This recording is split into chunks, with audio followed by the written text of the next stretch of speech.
तो एक साधु जो मुख्यमंत्री बन गया। सुनने में ये किसी फिल्मी कहानी जैसा लगता है ना? लेकिन ये बिल्कुल हकीकत है। आज हम बात करेंगे योगी आदित्यनाथ के उसी असाधारण सफर की। एक ऐसा सफर जहां आध्यात्म और राजनीति का एक बहुत ही अनोखा संगम देखने को मिलता है। अब ये कहानी कुछ बहुत ही बुनियादी सवालों से शुरू होती है। पहला, कि गणित में डिग्री हासिल करने वाला एक नौजवान आखिर दुनियादारी छोड़कर सन्यासी क्यों बन जाता है? और फिर उससे भी बड़ा सवाल, वही सन्यासी भारत के सबसे बड़े राज्य का मुख्यमंत्री कैसे बनता है?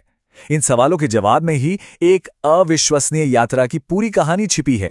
तो ये सब शुरू कहां से हुआ? चलिए कहानी की बिल्कुल जड़ों तक चलते हैं और उस इंसान के शुरुआती जीवन को समझते हैं जिन्हें आज हम सब योगी आदित्यनाथ के नाम से जानते हैं। तारीख थी 5 जून 1972। उत्तराखंड के पौड़ी गढ़वाल का एक छोटा सा गांव पंचूर। यहीं आनंद सिंह बिष्ट के घर एक बेटे का जन्म हुआ जिनका नाम रखा गया अजय मोहन सिंह बिष्ट। और यहीं से उस सफर की नींव पड़ी जो आगे चलकर इतिहास रचने वाला था। अजय ने अपनी पढ़ाई हेमवती नंदन बहुगुणा गढ़वाल विश्वविद्यालय से पूरी की और गणित में बीएससी की डिग्री हासिल की। मतलब उनकी जो अकादमिक पढ़ाई का रास्ता था वो उस दिशा से एकदम अलग था जिस पर वो आगे चलने वाले थे।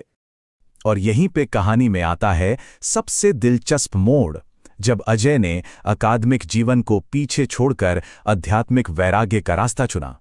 अपनी युवावस्था में ही उन्होंने घर परिवार ये सांसारिक जीवन सब कुछ त्याग दिया और सीधे चले गए गोरखनाथ मठ। वहां वो महंत अवैधनाथ के शिष्य बन गए। उन्होंने नाथ संप्रदाय की दीक्षा ली जो हठ योग की एक बहुत ही प्राचीन परंपरा मानी जाती है।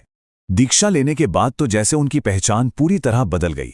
अजय मोहन सिंह बिष्ट अब अतीत का हिस्सा थे और एक नए व्यक्तित्व का उदय हो चुका था, योगी आदित्यनाथ। फिर साल 2014 में जब उनके गुरु महंत अवैधनाथ ब्रह्मलीन हो गए तो उन्होंने गोरखनाथ मठ के महंत का पद संभाला। देखिए, ये सिर्फ एक पदवी नहीं है बल्कि नाथ संप्रदाय की एक बहुत बड़ी जिम्मेदारी और एक पूरी विरासत है। तो चलिए अब देखते हैं कि ये आध्यात्मिक सफर कैसे एक अप्रत्याशित लेकिन बेहद तेज राजनीतिक चढ़ाई में बदल गया। उनका पॉलिटिकल ग्राफ तो वाकई कमाल का है।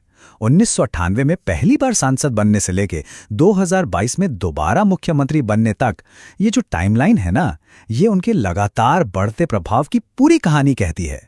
और सबसे अहम बात यह है कि जब वो पहली बार सांसद बने तो उनकी उम्र थी सिर्फ 26 साल। जी हां, महज 26 साल। ये अपने आप में एक असाधारण उपलब्धि थी। 2017 में उत्तर प्रदेश के मुख्यमंत्री बनने से पहले वो गोरखपुर लोकसभा सीट से लगातार एक दो बार नहीं बल्कि पूरे 5 बार सांसद चुने गए। इसका मतलब यह है कि राज्य की कमान संभालने से पहले उनके पास राष्ट्रीय राजनीति का एक लंबा और मजबूत अनुभव था। और इसी लगातार राजनीतिक कामयाबी ने उनकी एक बहुत अलग सार्वजनिक पहचान और एक खास प्रशासनिक शैली को गढ़ा। उनके नेतृत्व की पहचान कई चीजों से होती है, जैसे कि हिंदू युवा वाहिनी की स्थापना और एक सख्त प्रशासक के तौर पर उनकी छवि। उन्हें खास तौर पर कानून व्यवस्था, विकास परियोजनाओं और धार्मिक सांस्कृतिक मुद्दों पर अपने बिल्कुल साफ और मुखर विचारों के लिए जाना जाता है। और शायद इन्हीं वजहों से वो आज भारत के सबसे प्रमुख और प्रभावशाली मुख्यमंत्रियों में से एक गिने जाते हैं। अच्छा, अंत में जरा ये भी देख लेते हैं कि इस अनोखे सफर को शब्दों में कैसे पिरोया गया है।